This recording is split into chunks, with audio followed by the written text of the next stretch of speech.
stories that often.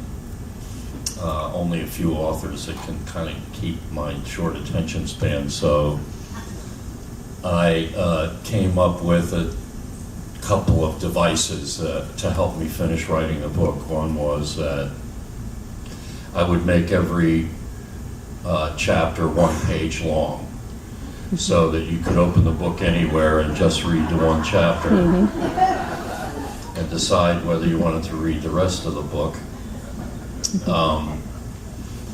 And that forced me to kind of make the stories more complete. In other words, they're not just like, they don't run on forever and then you finally get to the point some 100 pages later. So it kept everything concise in a way. The other thing that I did was I separated out the subjective from the objective and the speculative in a way, because a lot of people, when they write, and especially if they're writing their own story, will kind of like turn on some kind of playback device in their head and just start reeling everything out. And it'll be a jumble of things that they remembered along with their impressions, both past and present, and any sort of like conclusions or revelations that they had because of the experience might be in there somewhere, but you'd have to glean them out. So I divided every chapter into 3 paragraphs. The first paragraph is what actually happened as close as I can remember. The second paragraph is essentially my subjective reaction, my emotional reaction to what happened, either in the moment that it was happening or reflecting on what had happened. And then the third paragraph is like, why the hell did I write this particular chapter? Kind of, you know, a conclusion of some kind or a lesson learned out of that particular episode. And that allowed me to do the actual work of writing the book, aside from whatever philosophical way I wanted to present it, because I was a terrible student in school, and one thing I never did was complete my homework. And this, just as I began getting into the project, it became more and more like homework to me. So I had to find a way to get through it, to be able to measure my own progress. And that's why I devised the kind of like the 3 paragraphs. It allowed me to check whether I had completely revealed everything about the story and whether I had revealed everything that I felt about it. And it's about, you know, somewhere around the vicinity of 200 chapters in the end, and it ends on my 50th birthday, because everything has gotten a lot more boring since then. All right, well, going with the premise that everything was exciting before you were 50, and the amount of work that you've done and the people you've worked with, what was the editing process like as to which stories made it and which ones ended up on the office floor? Well, a lot of people wonder why there isn't more mention of like studio interactions and why I don't delve into more detail about particular sessions. And the reason why is because there's already a book about that. That was the book that Paul Myers wrote called A Wizard, a True Star, I think. And that covers pretty much in depth all of the important recording projects that I was involved in. So I didn't feel like I had to retell all of that. And that left space for other stuff that was essentially more personal and the average person would not know about me, which I thought would be more interesting. Everybody knows that I make records and I work at so-and-so, and if you want to find details about that, there's a book about it. So. All right, and you're now going to embark on what is being described as a hybrid concert / book tour of North America, the UK, Europe, and Japan. Kind of explain a little bit about that. There's going to be, you'll be performing, but you'll also be signing copies of the book. Will you be doing book readings as well, or how does that all going to come together? Well, we're still working on all the details of it, but the idea was I have to go out and play anyway. It's my job, And so every spring you start booking a tour of some kind, and we were trying to figure out, I don't have a new record coming out, so what is this tour going to be about? Well, I did happen to have a book out, so we'll make the tour more or less about the book. We'll select the material that's that it's essentially concurrent to the events in the book. So there's nothing in the show that's that was written or recorded after 1998, which is when the book ends. There will be some video during the show to kind of highlight some aspects of what's going on in the material. The show will have an intermission. The first part of the show will be the same set every night, and it'll be all of the familiar material. And then it'll come out and do a little Q&A with the audience. Actually, it won't be like passing a mic around, because that's invitation to disaster. But we'll set up like a pad or something like that in the lobby, and when people are coming in, they can ask a question on the video, and then we'll put them on the video screen asking me a question. And that way we can make sure that the questions make sense, or that you can hear the question, because a lot of people are not used to using a microphone, and they get about this far from the mic and say, can you tell me about the time that you met so-and-so? Pardon me, speak up. So anyway, there's a lot that can go wrong in an open Q&A like that, so we're going to try and control that a little more. And then we'll do a second set of what they call the deep dive material, the stuff that I don't necessarily play every show, but that people, sometimes like to hear. That'll be a different set every night, because for the first North American part of the tour, we're playing 2 nights in every city. Yeah. Starting in Atlanta, New York. I'm available, for April if you need a moderator for this, so we can work out a little routine. Well, we'll probably be working in the usual sort of, book tour stuff, like in, bookstore signings and morning television and stuff like that, which probably feels like this does, but I'd rather be in bed. Well, if you, for my day job, if I can help you talk to radio stations around the country, I'm there for you. So, and all right, you joked. I mean, because obviously your life since 50 has been very exciting. But when would that decision to end this book at 50? And obviously it leads to a follow-up.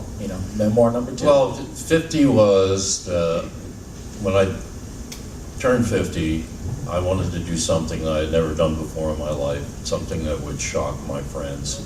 So I got married on my 50th birthday for the first and only time. And after that,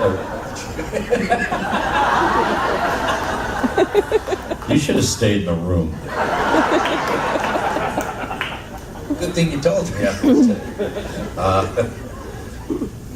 So after that, it was like, most of my life, I moved to Kauai, where things are not so very exciting in rock and roll terms. I had some friends out there who were in show business, but I wasn't spending time in New York or LA or San Francisco anymore, so I wasn't running into all of these personalities to have interesting interactions with, and it's been a lot of time, raising the kids, driving to school and stuff like that, and following their lives. My oldest son became a baseball player, so I would spend hours every day listening to his games on the internet, and that's not something very interesting to write about.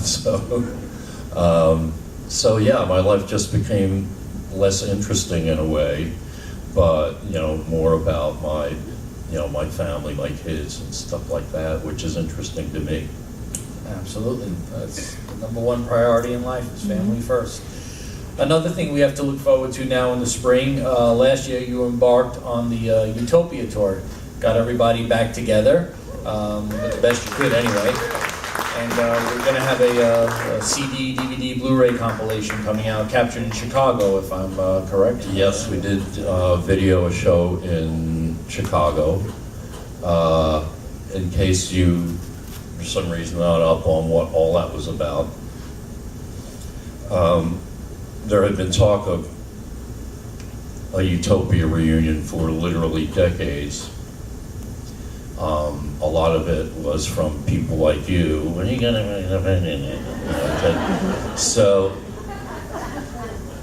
there were a lot of reasons not to. There were some reasons to do it, but for me, there were always a lot of reasons not to. One principal reason was getting enough original members together so that it wouldn't be like just me and Hasm and then people who never played in Utopia before.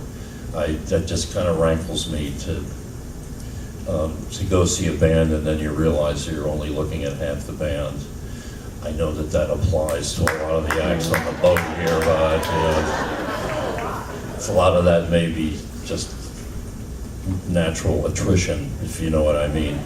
So as long as we had, members of the band still alive and able to play, that's what I would have preferred to do. So Roger Powell has essentially retired from playing music. He does not play live anymore, and so that was issue number one, trying to find a keyboard player who had been in the band. And we got Ralph Schuckett to volunteer. Ralph Schuckett was in the very original version of Utopia, and we were all prepared to go out as a quartet with Ralph, and then Ralph developed a medical, he either had it and just discovered it, or he developed some sort of medical condition that required a treatment so radical that he had to have 2 or 3 days recovery in between. And so that made it impossible for him to tour. And this we discovered about 10 days before we were supposed to start rehearsal. So we put out an emergency call to like anybody that we could think of. We went to YouTube and stuff and said, anybody who thinks they can cover this gig, we don't have a lot of time, but if you have some demo, send us a demo. And we started reviewing a bunch of stuff, and then I just called my son, Rebob, who lives in Portland. I said, who's the best keyboard player you know? And he said, Gil Asias, some guy I'd never heard of before. And indeed, it's somebody who moved to Portland, Oregon from Israel just like 2 years ago, 2 or 3 years ago. So nobody really knew very much about him, but he had a lot of evidence on the internet of his skills and stuff like that. And so we said, well, would you like to try this gig? And he said, well, sure, I'm not doing anything else. Within about 5 days, he had learned the entire set. Wow. And not only had learned the entire set, he didn't realize that the early Utopia stuff had 3 keyboard players on it. And so he learned all 3 keyboard player parts in 5 days and essentially saved our bacon. So so we were able to go out with at least three original members and 1 new member, a 31-year-old kid who wasn't even born the last gig that we played. That's right. And I think we did a pretty good job. We acquitted ourselves well. We entertained everyone. And now the likelihood of that happening ever again is approaching 0. So. All right, because I remember when I spoke to you about that, you said, well, we'll see how it goes. So, but it went well overall? Yeah. I think it went at least as well as I had hoped, because the potential for disaster was so great. We were covering the entire, almost 15-year period of what the band had done from the very first prog rock days to our alt pop days at the end. So even finding someone to cover all that material, that was a feat. to find a keyboard player to do that. Then we realized we had to do it as well. We had to remember all of that stuff, all the way from the complicated prog rock stuff to the power pop at the end. So I think that we acquitted ourselves, as I said, well enough, and there's evidence, if you don't believe me, because the DVD and CD will be out, or Blu-ray or whatever they're putting them on nowadays. Yeah, that's coming in April and captured in Chicago. This is, congratulations, by the way. Yeah, finally, the Rock and Roll Hall of Fame got around to nominating you, and you were top three in the fan vote, so I think it's pretty safe to say you'll be enshrined in the next year or two. Yeah, I hope not. Well, I think... No, I had, Well, the best part... I was never serious about the Rock Hall of Fame, and they know it, and that's why they gerrymandered up the freaking fans out of the pop vote. They picked of the top. They picked 8 acts. They usually pick like 5, sometimes 6. They picked 8 acts. Right. We were voted up to number 3 by the fans. They picked 1, 2, 4, 5, 6, 7, and 8. So, quite obviously, they know my attitude, and they're willing to take it out on the fans. So I'm telling them, do not nominate me. I won't show up. I'm not going to the Rock Hall of Fame, and therefore you should not be taken in by their fake fan ball. Just let them do their weird thing, whatever that is. There's just so much weird and wrong about the concept. For one thing, Hall of Fame is a sports thing. A Hall of Fame is for somebody who hasn't done what they do for like 20 years. You retire from baseball, and then 15, 20 years later, they put you in the Hall of Fame. Right. Rock musicians don't have to quit. You better not quit, because you're gonna have a hard time finding another line of work. So, me, I plan to play until I have an aneurysm on stage at some point. Oh my gosh. So what am I doing in the Rock Hall of Fame? I'm not done, Right. It's not time to measure, everything that somebody's done if they're still doing it. So that doesn't make any sense to me. But beyond that, I was 35 years old when they established the Rock Hall of Fame. I'd already had 3 careers at least by then, and I'm looking for validation from the Rock Hall of Fame. Certainly not. The fact that I still have fans is the only validation. Yay. Well, then anybody should. Well, what I was getting to when it was announced that you would not be getting in, I loved what you had posted on the internet. Something. Do you recall what it was about? I'm heartbroken for LL Cool J. 5 times a bridesmaid, and never a bride. And it's exactly what I'm talking about. Can you imagine the lonely person who's there in the bowels of the Hall of Fame when they do their secret cabal and select who the nominees are, and it's one lonely person keeps saying, LL Cool J, LL Cool J, year after year after year, LL Cool J, and LL Cool J, I can see his eyes grow dewy, let this be the year, please, that I get into the Rock Hall of Fame. Besides, he's an actor now, isn't he? Yes. He's more of an actor than a musician. Yeah, I think he was NCIS Los Angeles and all this kind of stuff.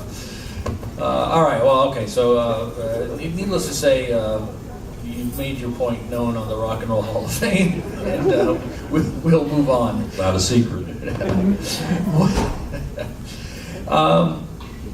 This cruise, you do these unique gatherings of your fans all around the world. Australia, I think, was the last one. What about taking them all out on a cruise? That would be kind of fun, too. We'd actually thought about that. We thought about, the problem sometimes with these cruises, they tend to